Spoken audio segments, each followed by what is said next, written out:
Today we welcome Joe Cione for our seminar, and somebody has pointed out here that the announcement might have been wrong over at M Cubed, so I hope some people looked at it in the staff notes and actually make it here. It's 2 o'clock and not like our 3:30 regular time. Okay, Joe, let me introduce you. Joe's from NOAA HRD officially, but I think for a couple of years he managed to get away from there and actually sit here in Boulder. So I have the best of both worlds, I guess, for you. Yeah. So he's at HRD and here at the ESRL in Boulder. He's a research meteorologist at NOAA with a specialization in air-sea interactions, atmospheric thermodynamics, up ocean structure, and a lot of hurricane research. In fact, he just comes back from lots of flights into Hurricane Matthew last week. Joe got his PhD from North Carolina State University just about 20 years ago. Yeah, wow. We're not getting younger, I know. After that, he joined actually then the U.S. Weather Research Program. He was a deputy director, so sometime in Washington, D.C., if I understand that correctly. And then in 1997, he actually became then a research meteorologist. Was it all the time at HRD? HRD till, well, I guess till now, but 2014 is when I came here. Okay. Some of you might know him through another official function here at NCAR. Since last year, he's been a member of our OFAP committee. So he's been sitting into some of those and helping move some of the proposals through that process. He has a lot of experience with projects, TOGA Core, KMAX, the annual NOAA Hurricane Fill programs, and for the last 6-7 years, been heavily involved in Coyote observations. He has authored and co-authored over 20 publications and lots of conference presentations. And today we are to talk about in-situ measurements in hurricane environments. Joe, please. Thank you. Thank you, everybody, for inviting me here. And yeah, so I just got back literally Sunday from flying 5 days in a row in Hurricane Matthew. Could you turn your microphone on? Oh, it's not on. That would be good.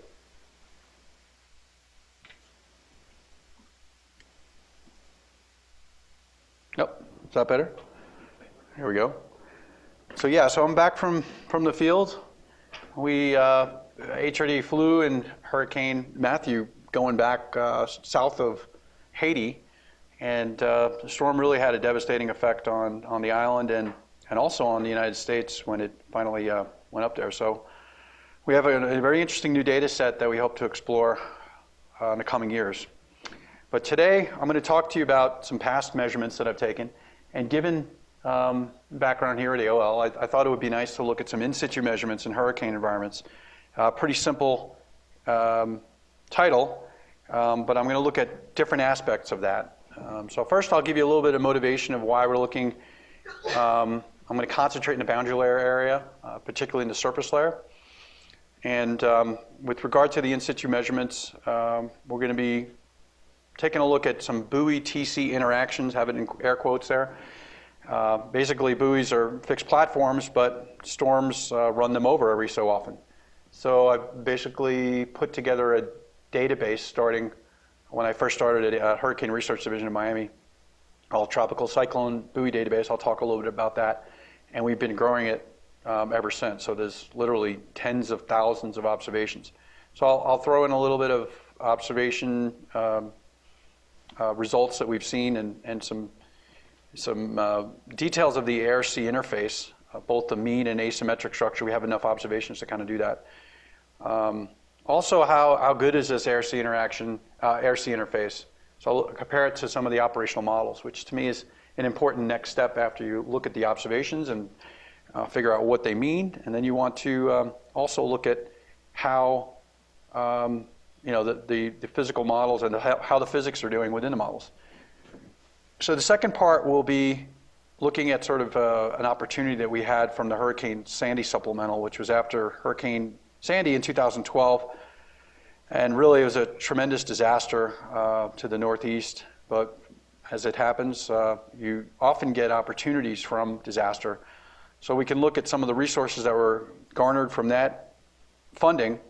And the two that I'll take a look at that I led were the GPS dropsonde modification to include an IR sensor, which was really pioneered here at EOL. Terry led a lot of that effort, worked with folks at AOC. And I funded that part, but we looked at how we can get sea surface temperatures added to the GPS, and I'll look at we have a paper that'll be coming out in the next probably 6 months or so when we're get it through the process. And also I'll look at some UAS, Coyote UAS observations in Hurricane Edouard. Some of you may have seen that. I'm not sure. Some may have not. So we're looking at 2 successful flights we had. We were trying to get another observation data set with the Coyote in Matthew, but we just didn't get the opportunity. The opportunity wasn't there, and the track was just really not cooperating with us. So the motivation, why are we doing this? Why do we care about the air-sea interface? Why are we looking at near surface environment? The plot you have here on the left is the track. This goes back to 1990 to 2009 on both, on the right side, the same time frame as well. And what you have is a forecast error. And you can see as a function, the forecast error is a function of forecast period. So the red is a 24-hour forecast made by National Hurricane Center, and this is 48, 72. And more recently, we've had longer. Back here, we didn't even give 5-day forecasts. So what you can see for track, meaning where the storm goes, you can see a very clear reduction in these errors. So we're doing something right. We're getting a large-scale environment much better. We have a G4 that flies around the storm and really helps us capture some of that variability. Unfortunately, if you look at the intensity forecast over that same time period, again, 24 hours, 48 and 72, and again up to 5, you get a little bit of a hint here, maybe at 5 days, but really not that much. We have more data. I got to update this plot to go past 2009, but the message is the same. We're really not doing all that well as far as intensity, and I think the track is more of a large-scale effect, but the mesoscale and maybe even microscale impacts, the storm-dependent impacts on intensity and how strong the storm gets and changes to that intensity really is a process that's a finer scale. And we really need detailed measurements in certain places. One of those places that we think is a real critical area is the boundary layer, the surface boundary layer. And this is a plot showing, again, a 5, so this is time. You get 24 hours, 48, 72, and 120. So this is a simulation period starting here. And this is just an ensemble forecast, which is essentially just a tweaking of the variables. And there's a control in brown. I guess it was black. It looks brown here. And you have sea surface temperature changes to sea surface temperature. But the big one is, you can look at the moisture, the plus 10% RH and minus 10% RH, and this is in the boundary layer storm. No other change was made. And this is telling you how strong the Category 4 and tropical storm. So this is how strong the storm is. And you can see when we tweak the moisture and tweak it in different ways, you can get something that's between a tropical cyclone in one simulation and a category, almost Category 4 in another. That's a huge change. So it tells us the models are extremely sensitive to surface moisture, particularly at low levels. And unfortunately, we don't get measurements of that. The only really way we get measurements when we fly in a storm is through the GPS dropsonde. We get wind measurements from the tail Doppler radar. We get wind measurements from the step frequency microwave radiometer. We get wind measurements also from the dropsondes. But the only way we get anything really of any thermodynamic import is through the dropsondes. So this is motivation for us to try to get more observations and through UAS, let's say, or try to get surface measurements from buoys or drifting buoys. But the bottom line is the motivation for sampling this region is it's very sensitive and it's something that we need to get a better handle on. So I'm going to talk about buoys first. Probably about half of the talk will be buoys. So back when I started at HRD in 1997, we didn't even have dropsondes. So at that point, dropsondes were just starting. I think 1997 is the first year we actually had the dropsonde. So I started looking at buoys. I said, well, we've had buoys a long time. So this is just a spaghetti plot, if you will. These are the buoy platforms. Here's the tracks. Actually, this is really only goes back to about 2007. I got to get an updated plot. Bottom line is anytime we had a storm, we just tracked it. So if you look at, this is the first time I did it. I wrote a paper in 2000. And this is where we were. So I've been updating it. I did 2 intermediate updates, and I recently just did the 14 one. So now we have literally 75,000 observations of air-sea contrast. We have, it's over 45 seasons, 164 hurricanes. The number of time series is over 2,000, 2,200. Got a lot of data. So from that, we can do a lot of things. And a couple things we'll talk about are what do those basic fields look like, particularly at the air-sea interface in a hurricane. And we can get really a lot of granularity, and I won't get into that today because we can look at strong storms, weak storms, tropicals, storms that go west, storms that go north. And I'm in the process of writing a couple of papers to really give us some of that detail. But for today, I'll give you some basics of what we found. And so let's do that. So basically, I just described how we did this. We'll look at the outline for the buoy stuff, but we'll look at the past review of work that I initially did in 2000. And then we'll also see how as these numbers of observations have really grown, we can look at the asymmetric and the mean structure in a storm relative framework. And again, I'm only giving you a really snippet of, there's a lot more that I'm not going to show you, just don't have the time, just to give you a flavor. So the tropical cyclone buoy database, it includes a lot of different observations. Most of them are coastal monitoring, seaman meteorological observations taken from the buoy center. We have some drifter information in there.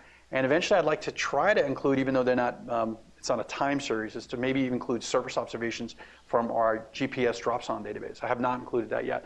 But we also included not just the buoy observations, but things like the storm location. So we can have relational data. We say, you got the buoys, but where's the storm?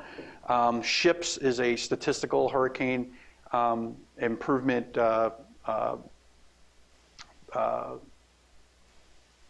statistical model that allows us to we use ships to give forecasts, not from a numerical model, but we get statistical forecasts for intensity change, and it gives us an idea. But from those fields, we can also get things like shear, and we can get other parameters that radius of maximum wind. So we put this all together, kind of put it together in this database, so that we can identify some of the physical processes that go on, at least near the surface. So I said we started in 1998. The first time I wrote on this was in 2000. And I've had several papers and other colleagues since that time. We've been updating this through 2014, and all the, you can ask a question if I probably missed a couple things, but we try to get storms that came at least within 250 kilometers at a minimum. A lot of them go right over the platform of the storm center. If they were included in this, and we quality control it on many different levels. So this is a pretty basic plot, but for those familiar with work that Terry Emanuel did in 1986, I think, 85 or 86, I can't remember, 86, where he looked at WISHY, basically, which is a wind-induced surface heat exchange theory, if you will, to saying that, as the storm is fed essentially by surface fluxes. But a lot of the assumptions he made in that paper, this disproves. One of which is that this is the difference between the ocean temperature and the air temperature, so going from 0 to 2.5 degrees. And on the other axis is just temperature in general for both sea surface temperature and air temperature. So sea surface temperature is in red, and air temperature, air temperature is in red, sea surface temperature is in blue. And then the difference between the two is this. So according to that seminal work by Emanuel, the thinking was that you're in isothermal. That the air-sea interface was essentially isothermal. So your air temperature was roughly nearly the same as your air temperature. Your air temperature was the same as your sea surface temperature. But as we see, that's not the case. And this has implications with regard to surface heat and moisture fluxes significantly. So we see that, generally speaking, this is the center of the storm. As you go radially inward, you increase your differential between the two. And this may seem really simple, but this was a new finding. This was not known. And it has significant implications with regard to how storms can really get the energy out of the ocean. And it also has implications with regard to testing how this known observation compares with the numerical models that we use to forecast intensity change. Same thing this is moisture. So it's the same sort of idea, center of the storm going radially out.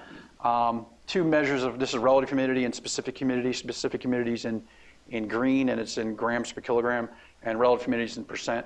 So you essentially, this is another interesting thing where, Kerry Manuel and others before him was saying, okay, you're about 80% relative humidity. Well, far away from the storm you are. And interestingly enough, I don't have anything in the eye. If you go back down to the eye, it goes down to 80% again. And the assumption was that we stayed constant. It doesn't. It doesn't at all. It gets very near saturation in the core. And again, this has implications with regard to enthalpy flux specifically. Well, as far as how do they vary? What's the standard deviation? Again, as a function. This time we're in radius of maximum wind. Sorry for flopping around in. Before was actual distance. This is radius of maximum winds. So R over R max. It's more of a dimensionless unit of distance, so you can get it. So it really doesn't change as far as what type of how big the storm is. That's all dimensionalized. So, but as you get closer to the center of the storm, interesting, you have a lower standard deviation, less variability. And I think because you're constraining, what's happening is you're constraining the variables. As you get near saturation, there's just very little chance for, or less ability to have fluctuations. And as you get farther away, this is for SST is red, air temperature is blue in this case, and specific humidity is in green. So you see that the ocean has less variability, and that makes sense. It's a more dense fluid. It's harder to get a temperature change. You have to do more work. But on a convective scales, and the atmosphere is much more variable. And this gets to a point I'll bring up later, is that when you look at enthalpy flux for a hurricane, the ocean is the one that gets all the ocean's warm, or the ocean is ocean heat content.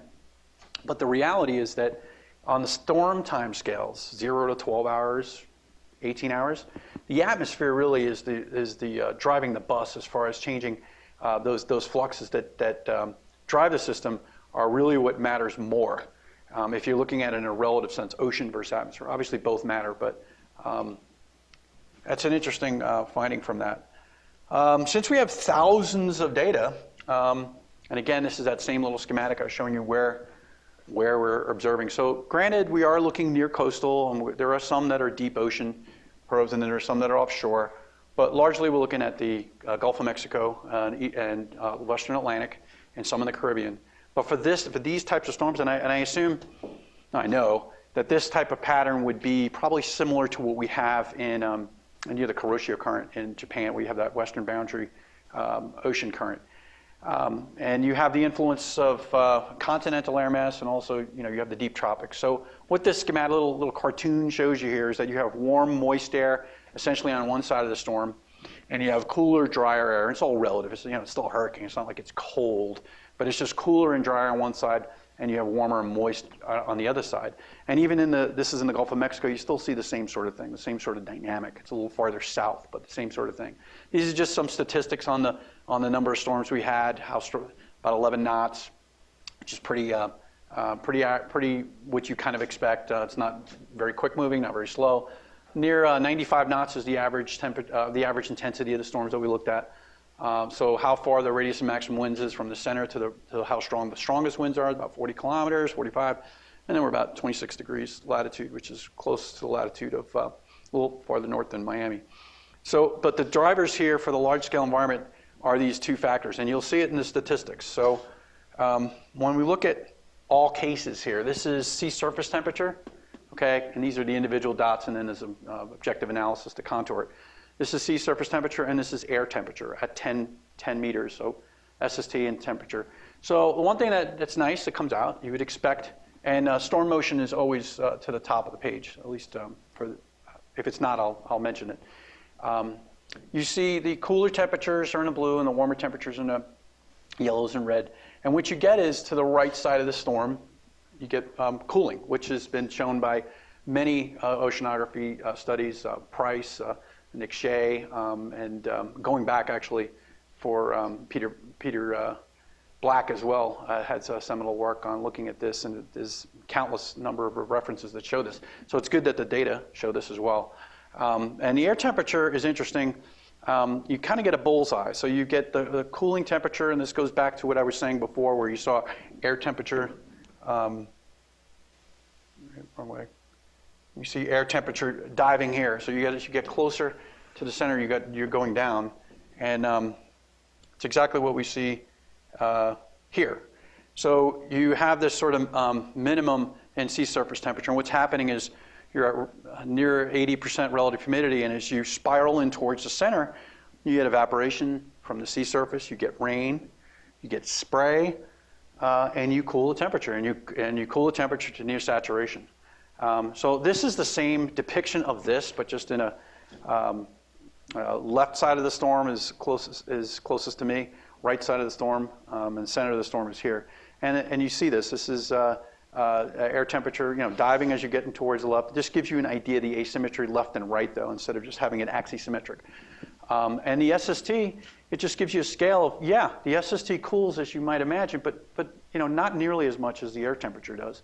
And on the right side of the storm, it's slightly cooler. These numbers here are, this is saying this is relative to the end point, this is 0.3 degrees Celsius warmer, 0.4, 0.1, and then 0.2. So generally you have the warmer SSTs here and cooler on the right side. And not so much, there's not tremendous amount of left to right asymmetry with the at least the air temperature. You see somewhat more on the left, but generally speaking, you get a kind of a bullseye towards the middle.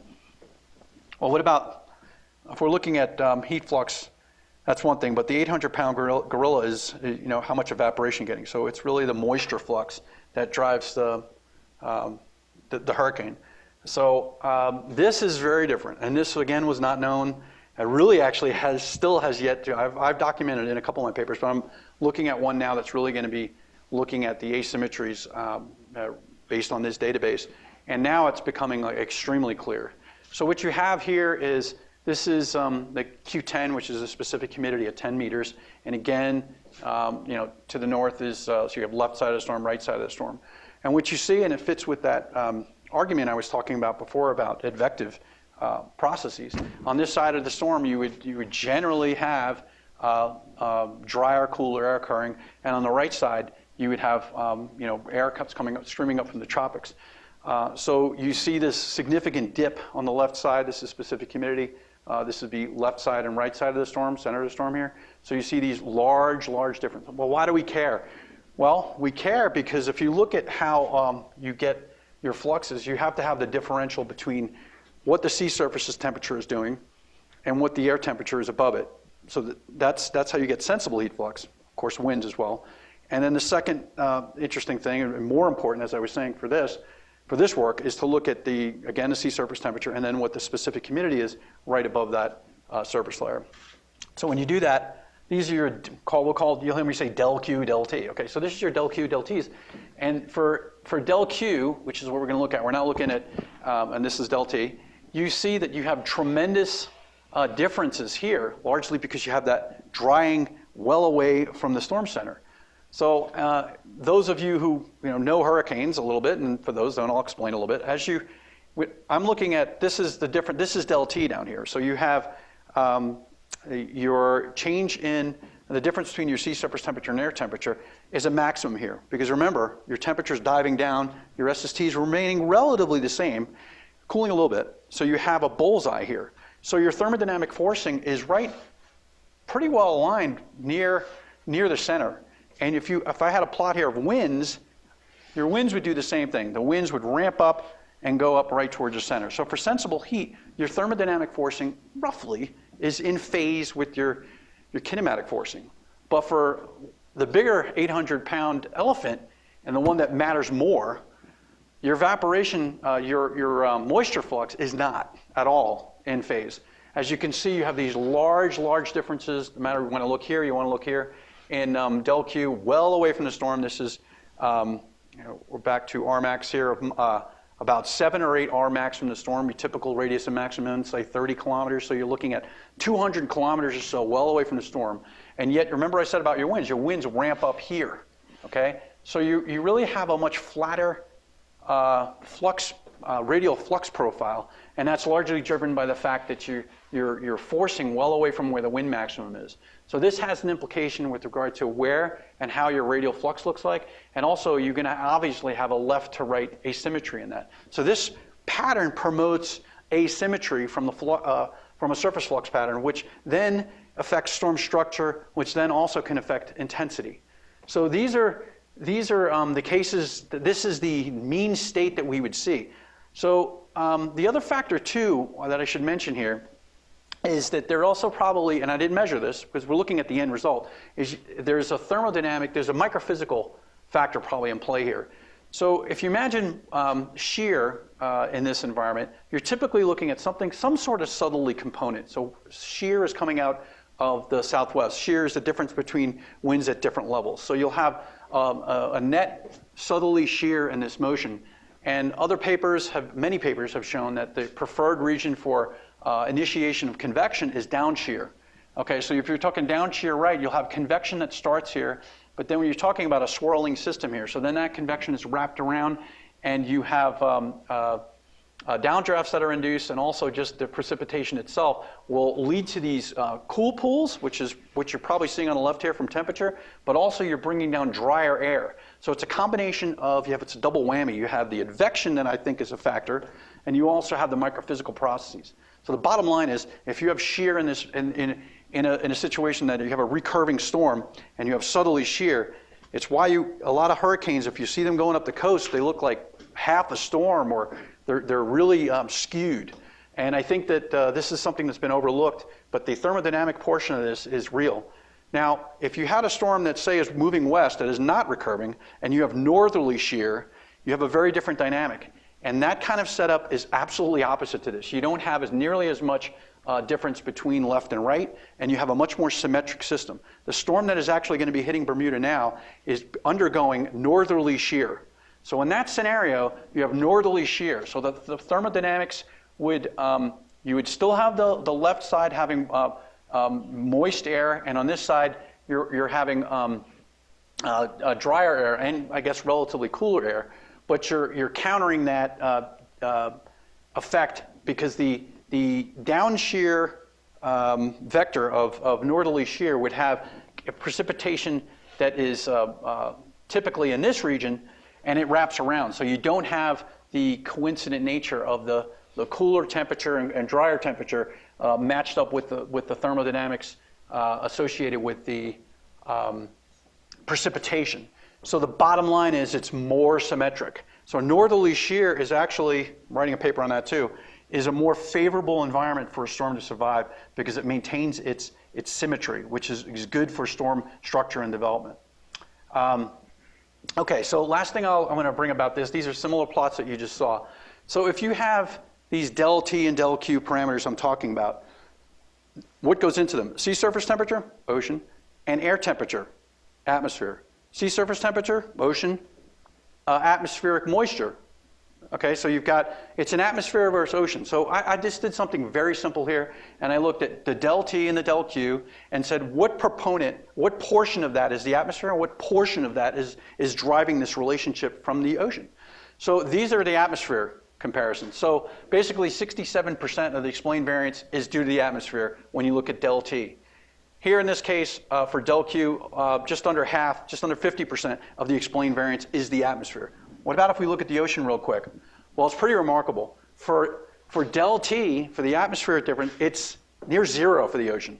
So this is telling you that the ocean is not driving the bus at all, regardless of what you hear. It's the atmosphere that is really the more variable part of this important characteristics. Now, for the moisture flux, it's not quite as extreme. It's about a third, and I looked before, it was about a half. But it's still significantly more for the atmosphere. And it has to do with the atmosphere changes on convective timescales. The ocean changes on inertial timescales. So you're talking about an ocean that just is too slow to turn. And as you go farther and farther south in the tropics, where you get stronger storms, this is even more pronounced. So deep tropic storms are essentially, at least from a surface flux standpoint, driven by the atmosphere.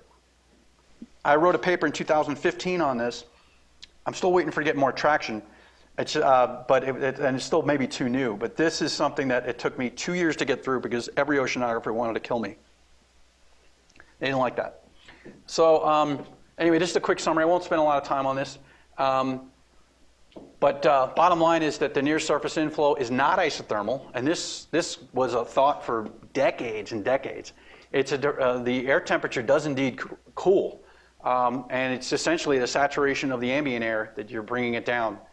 Del Q and Del T is the last slide I just brought, is really primarily driven by the atmosphere. The ocean certainly has a component, but for the Del T part, hardly any. And for the surface moisture, for the moisture flux, it has some. So the asymmetric analysis that I showed is really primarily driven by advective, and I do think there's a microphysical component to this. As I said, you're looking at the left side and right side of the storm, and then you're looking at preferred regions of convection. All right, so those are some pretty interesting observations simply from buoys, but I wanted to look at what the evaluation was from NOAA's coupled operational modeling system, which is the HWRF system.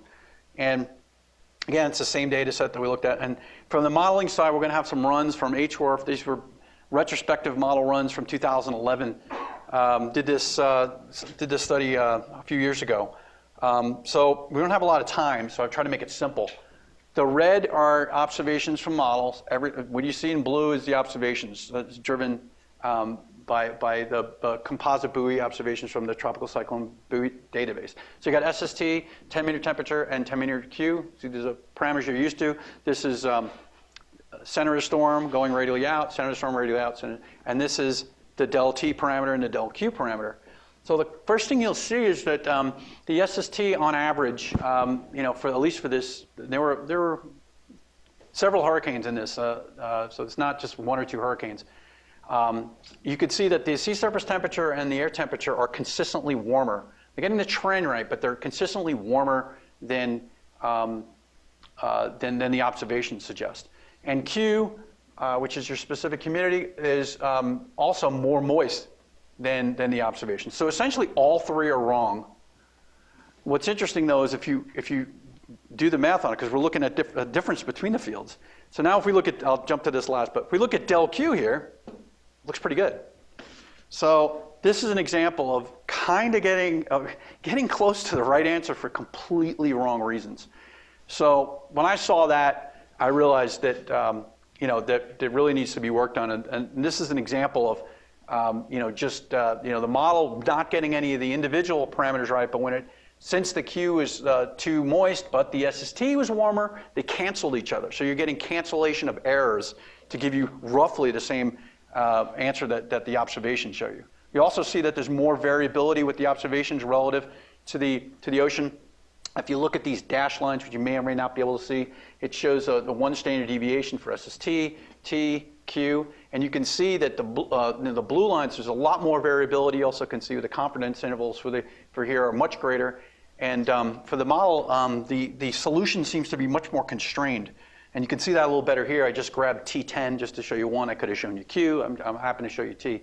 So this is for the group of observations closest to the storm, and this is farthest from the storm radially. But it doesn't really matter. It's the same sort of thing. You can see that the temperature here, which is on this axis, is much more constrained. You have much more variability with the observations.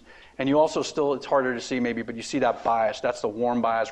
This is the median here. So you have a warm bias for the temperature in all cases. Doesn't matter where you are really, but you can see a constrained value. When you calculate standard deviation, over what time period are you calculating? We're looking at, so the buoy data is hourly. So we have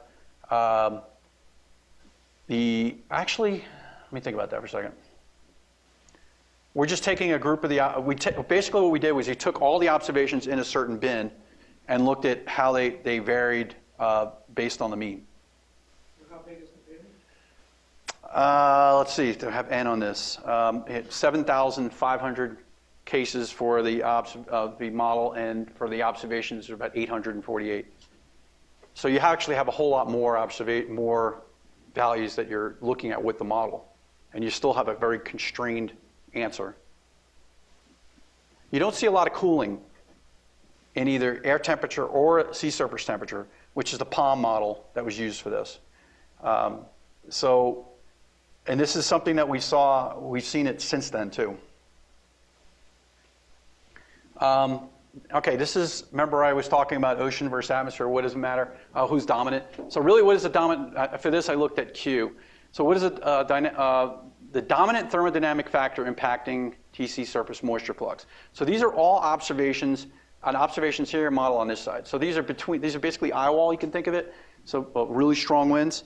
I didn't take any ancillary winds outside, 30 to 50 meters per second only. So we constrained the model to do the same thing. And the atmosphere is in red and the ocean's in blue. And I'll just cut to the chase. If you look at this, again, this is looking at del Q, like what's driving del Q, is it the atmosphere or the ocean? And when you look at the observations, it explains just under 36% of the variance, whereas the ocean is about 11%. And if you go, it's the same sort of analysis here. If you look at what the model, in this case HWRF, did, it's completely reversed. The ocean is close to 5 times more explained variance, 0.38, which is similar to close to what you had for the atmosphere. But when you get to the atmosphere on the model side, it's near 0.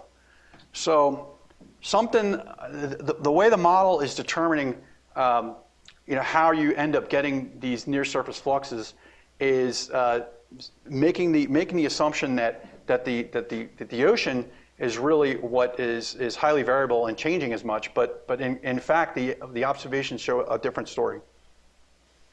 This isn't buoy observations, but this is something that we found last year. This is from Hurricane Edouard. This is another model evaluation thing. So we had a lot of observations in Edouard, including some UAS observations that I'll show you in a little bit.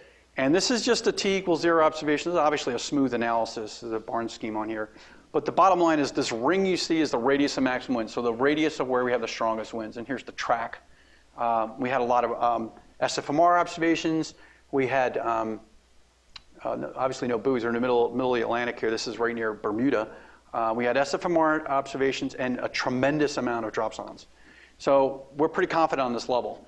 So then we want to say, all right, well, what does HWRF look like? This is valid. Actually, that's wrong. It is, oh no, 18Z, I'm sorry. 18Z on the 15th. And HWRF comes up with this, which is essentially the radius of maximum winds is twice as big. And what was really disturbing about this is I presented this at the HFIP, the Hurricane Forecast Improvement Program. They have an annual review. So I said, maybe there's some glitch here. I'm not sure, guys. And like people's jaw dropped. They're like, what happened here? I said, well, I'm showing you guys. I'm telling you that it's just not right. It turns out no one had looked at this at all, ever. So they went back and looked at hundreds of storms before this. It was consistently there all the time. And see, this is the kind of stuff that's cool because you got to get the observationalists don't look at the models really that much. At least in this sense. And the modelers, a lot of them don't even know what an observation is. So I know I just insulted some modelers, but I didn't mean that. I didn't say that. Take that back. Well, I'm on TV. I can't. So bottom line is you need to really look at both of these, and a lot of people aren't doing that. So when we showed this at that meeting, it got a lot of people talking. 3 papers are coming out of it, so I'm actually happy about it. But they did an analysis and showed that initially, for whatever reason, the DA system will blow up the radius of maximum winds. And within 12 to 18 hours, it'll collapse down. But this is probably one of the reasons why, this is a spin-up situation where you have very poor results early on in the modeling, in the cycle. And this has got to be a factor. Because if you look at this, it's not just that and oh, by the way, the maximum winds were about 100 knots here. I think it might have been 95 knots. And from the operational system, the max winds were 95. They didn't mess that up. That was absolutely right on. So the Vmax, the maximum winds, which is something that they verify, was right on. But of course, they weren't in the right place. So what happens when you do that is you start to mess up the surface fluxes tremendously. So this is, I just showed you winds. Now I'm going to show you Q. So this is Q, which by the way fits very nicely with the composite buoy stuff I was telling you about. So now you have this cool pool to the left, because remember, Edouard is curving north, so you have, again, like I said before, cooler, dry air coming here, and warmer here, and more moist air on the other side. So you see this tongue, which also is probably enhanced, as I said, with microphysics as well. Well, what is the The model, I mean, I'm not expecting it to do that, but it should try to get the trends right. It has these large, even much bigger cold pools, and the scale is the same, by the way, I made sure of that. In a different part of the storm, a much broader moist center due to the fact, largely, because you have this gigantic fake radius of maximum winds. And when you do that, when you combine a wrong Q field, it gets back to my earlier point about wrong reasons, but unfortunately this time I said you got two wrongs that made a right. This time you get two wrongs to make it a really wrong. So this is what the surface fluxes look like. This is latent heat flux. The scale, yeah, goes up to about 800 watts per meter square. And you can see here, because of this cooling here, it's exactly what you expect. You have an asymmetric structure in the flux pattern. And what's interesting is that you don't get your max fluxes in the eye wall. Most people would just think that. And you now, listening to me, you know why, because you have this large asymmetry out left of the storm where the winds aren't that strong. But yet you still, they're not zero either, so you still have a maximum flux out here. And this is what you see for recurving storms. And this leads to the asymmetric storm structure that you see. So this is exactly what I would expect. But this, I don't know what this is just a gigantic donut of relatively, now you got symmetric fluxes, which that is going to promote a symmetric structure, which is going to give you a different storm completely. You're going to have a warm core structure that is way off, and the magnitude of the fluxes are much higher on average here too.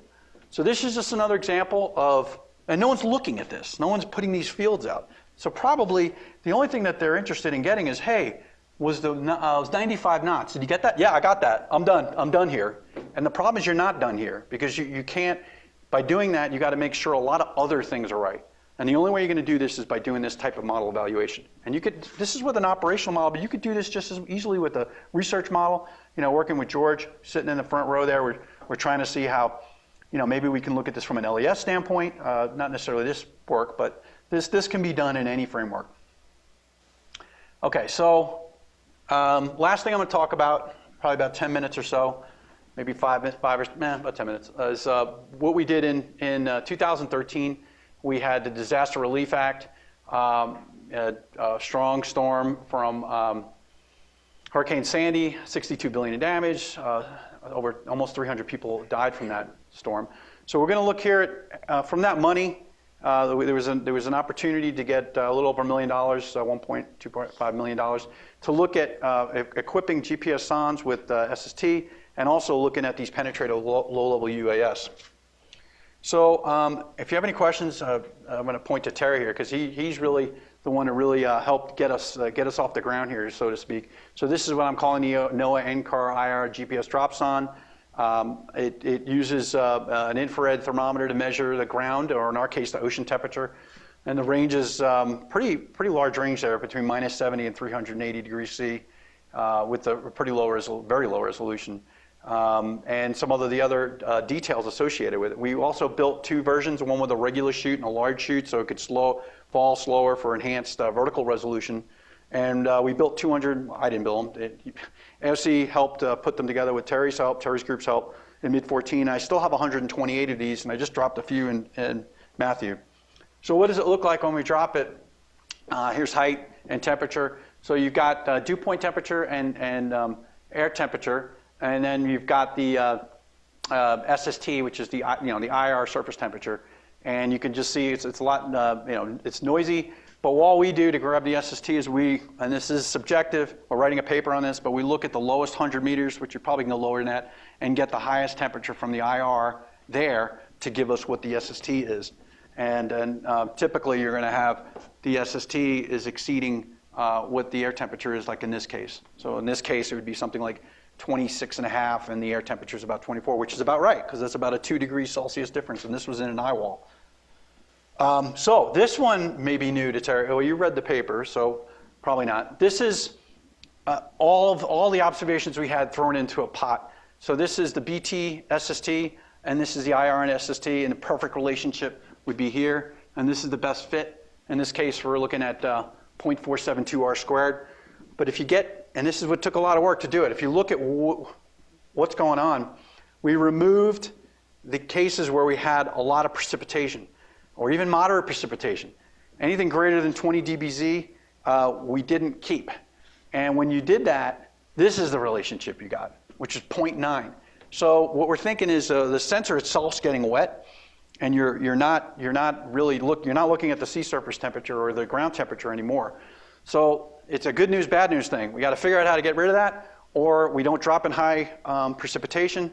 But the good news part of it is that it seems to work really well when we make that change. The correlations are extraordinarily good. I was hoping to get somewhere in the 0.7 to 0.8 range, but we did even better than that. We need to get more observation, and I'm working on that. And as I said, I dropped some more in this last storm. The last bit is about the Coyote hurricane hunter, or the penetrator. So we really want to use this platform to get a basic understanding improvement in that part of this, in the lowest part of the storm. It's a critical data gap area, and we want to enhance. NOAA's goal is to enhance the future forecast of intensity change. We don't think it'll change. It'll improve the track changes. It's just because we're looking on very small scales, but we think it could really have an impact on the intensity change by improving our understanding, and then improving the physics that, as I showed you before, is not quite where it should be. So there's a lot of people working on this effort, a lot of people in this room too. So HRDs, where I am, I'm the principal investigator, project manager. I've got tremendous amounts of hats. We have people like Jin Zhang who are working on turbulence. We'd like to get a small turbulent probe on there, 3D capable, 3D wind capable, expendable, and try to do it cost effectively. It's a challenge, but we have ARL is working on that. AOML is also doing OSSE work, and OSSE and OSSE work, which is essentially saying, hey, if we're going to use these observations, what's the best use of these observations, and justifying it. OMAO and AOC, which is in Tampa, AOC is essentially the equivalent of EOL for NOAA, and they are helping tremendously on letting us use the P3s, doing it R&D testing, and also my co-project managers, really I wouldn't know what to do without her. She helps me out tremendously. And then these other groups, PSD, we're trying to do AI software because we're trying to adapt to a new system if we eventually go away from the Coyote into more of a one-way communication system.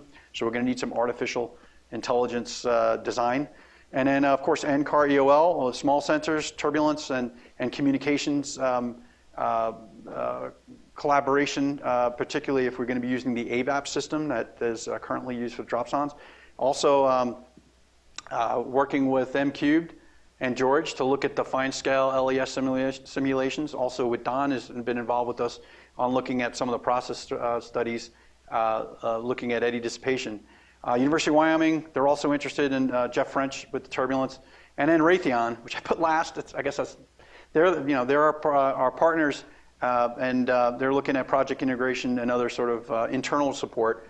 Whether they're there longer term is another question. We have a pretty deep team here. I think we can do this internally. I talked to you offline for that. I don't have a lot of time to talk about it. But right now, we're still looking at only the Coyote system as it stands. What is the Coyote system? It's a canister-launched, unmanned air vehicle.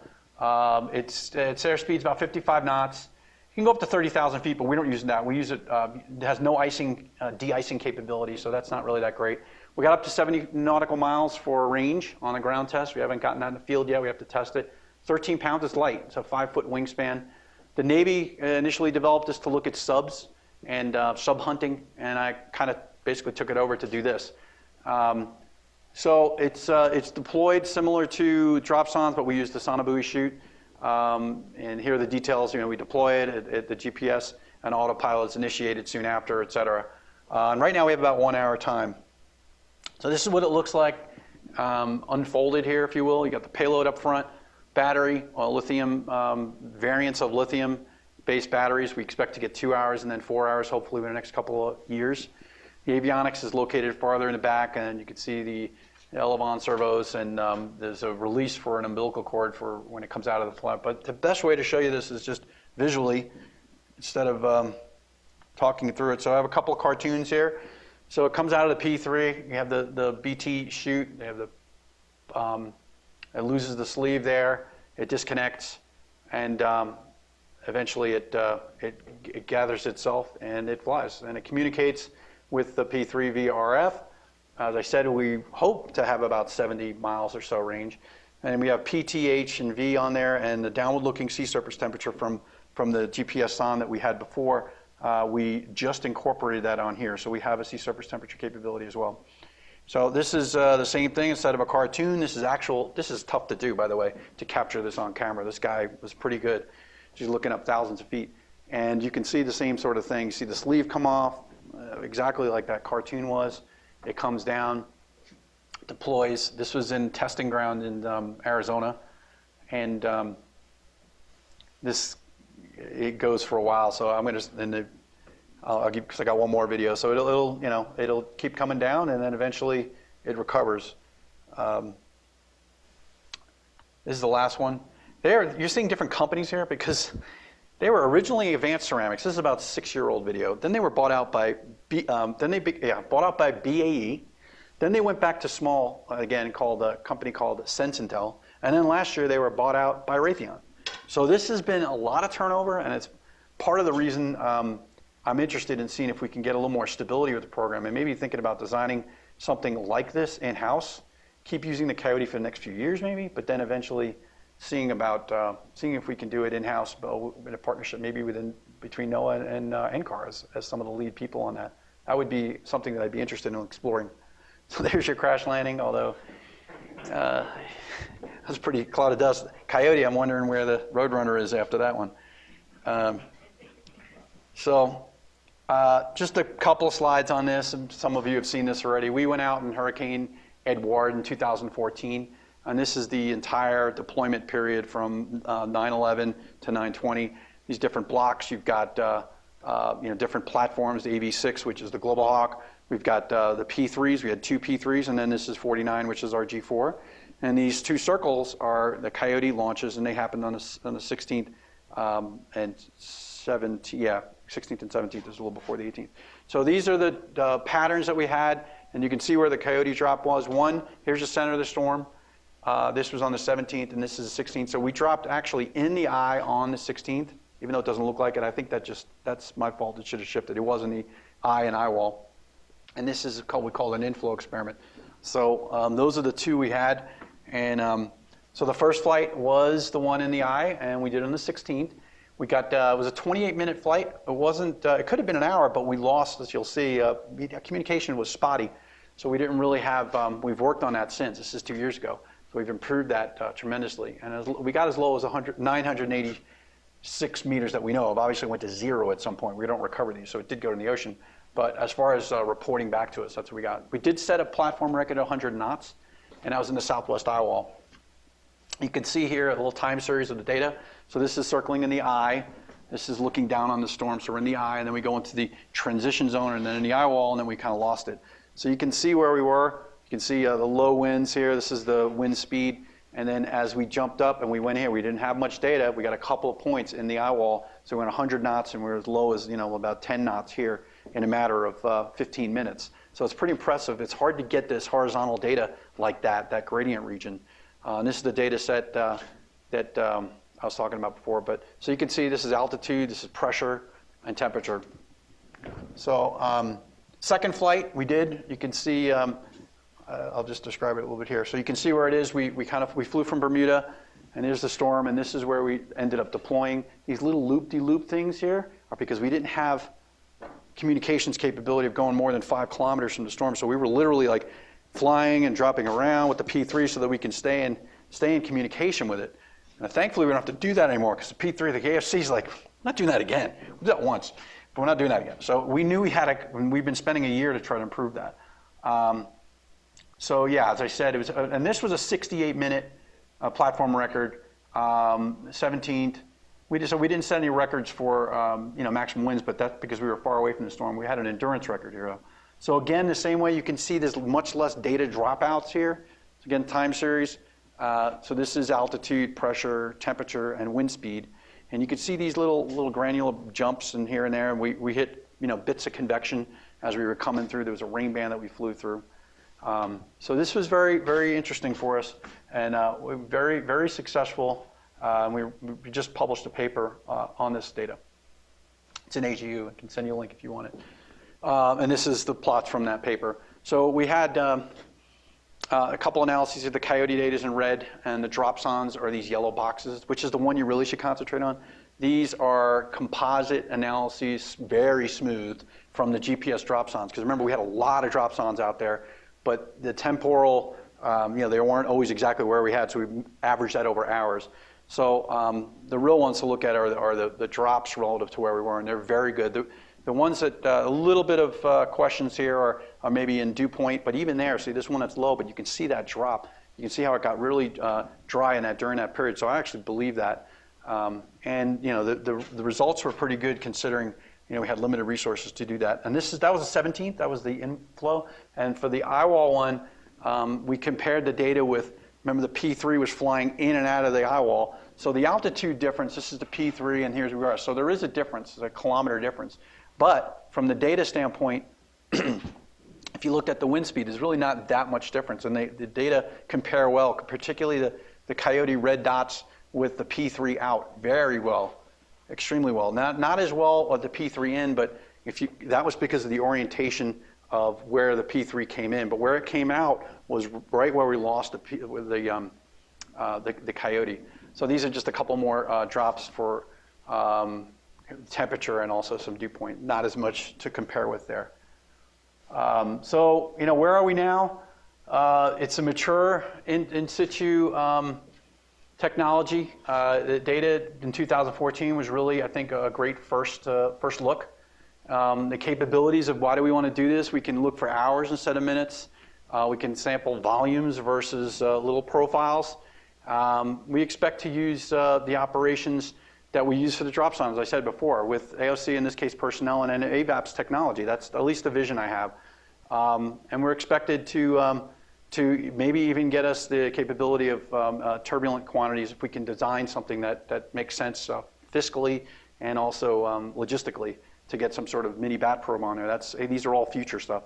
And the cost, they're about $22,000 now, but if you go to 4 hours, you divide that by 4 hours, which we should be at in a few years, at least by this time, it's about $50 a minute. And if you look at what we're doing with the GPS sonde right now, about $800 or so, and at least when we fly at 10,000 feet, you're looking at 5 minutes. That's about $140 a minute. So you can even make a cost argument, even though people only say 22,000, that's only here, but we're scientists, we don't care about that. We care about how much data you're getting out of it. So the next step is really critical. I think we want to explore this next, what I'm calling a UAS sonde, in an effort to help NOAA. And really, I think that this would, forget about hurricanes, it would really impact the global community. Anyone that uses AVAPs, I think you could really use this for any sort of physical system that you want to, and even biological system that you want to look at. And to better meet, I think, the existing and possibly potentially new research and operational requirements that you didn't even think of yet, because you say, wow, this thing can really target. So maybe we can look at some other things we didn't even want to look at before, or we didn't think we could. So here's a shameless slide I had with Senator Nelson. They asked us to give a briefing he asked, literally, he said, bring a Coyote up here and brief my people. So we did that in June. And I couldn't let that go without getting a picture. So that's all I got. Thank you. Well, thank you very much, Joe. That was very interesting. And questions? I was curious about when you created your buoy database, whether you took all the hurricanes or whether you accounted for how fast they were moving, because I think if you account for the speed of the storm, the coupling with the water is going to be different. I could slice, dice, any way you want. So yeah, I didn't have enough time to go into granulation here. So for slower moving storms, you're going to see a bigger impact of the ocean for sure. Faster moving ones, you're going to have even less than I showed, because that's a combination of the slower ones and the faster ones. So that's an average. I should have put error bars on there. I have plots that I did where I do that. But yeah, you can, now I have so many observations that you could say, look, I want to look at slow moving storms only in the Gulf of Mexico on a Tuesday. I mean, that's maybe not that crazy, but I could pretty much do anything like that. So yeah, it does, we can get to that level of granulation. But I will say this, generally speaking, the amount of cooling that you get in the ocean is dwarfed by, no matter what you do, relative to the ambient air temperatures that come in and what they become as they spiral in. And the air temperatures usually 2.5 to 3 degrees on average.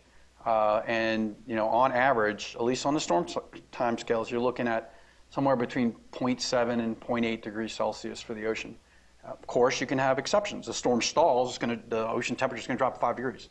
So I could put a PDF up there showing how frequent those things are, but those are relatively rare events. Whereas the atmospheric contributor they're pretty constant. So you almost always get about 3 degrees, plus or minus a half degree from the atmosphere. And one more thing, I'll put a plug out for that 15 paper that I didn't really talk about in detail. You always hear about, okay, 26 degrees Celsius is a requirement for what you expect. If it's less than that the storm won't intensify. That really is not true. It's more of a manifestation of, on average, about 95% of the time, you'll get a dew point temperature and an air temperature that's in the, let's look at the air temperature, about 25 to 26 degrees Celsius. So if you have that, your enthalpy flux is just simply shut down when you get below 26. That's why 26 from the ocean standpoint is critical, because you shut down the fluxes almost all the time. There are certain cases when you still can maintain it, but on average, 90 to 95% of the time, that's it. It's not that there's not enough ocean, it's not enough energy, though. Are you kidding me? I mean, there's tremendous amount of energy at 25, 24, 23 degrees C. You can look at Arctic hurricanes that form when you have 3 degrees C water. It's because you've got this gigantic differential between coming off the ice sheet that you still can pull flux out of there. So it's this kind of misnomer that, well, there's not enough energy to support a hurricane from the ocean. It's just not enough. That's not true. That's not true at all. And that's been propagated since Jules Charney 50, 60 years ago. I mean, we're still looking at that as something that kind of raises my hair. But anyway. Any other questions?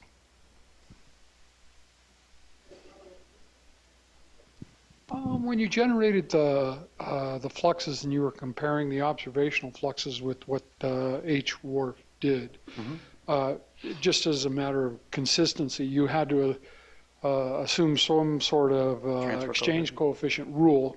Was it the same between the observations and the model? Absolutely.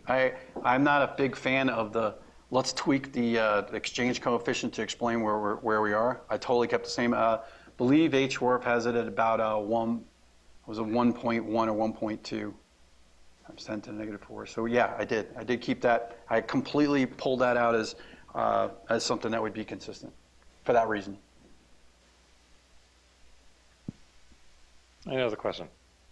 Which is an unknown. You're right, though. I mean, we really don't know. So.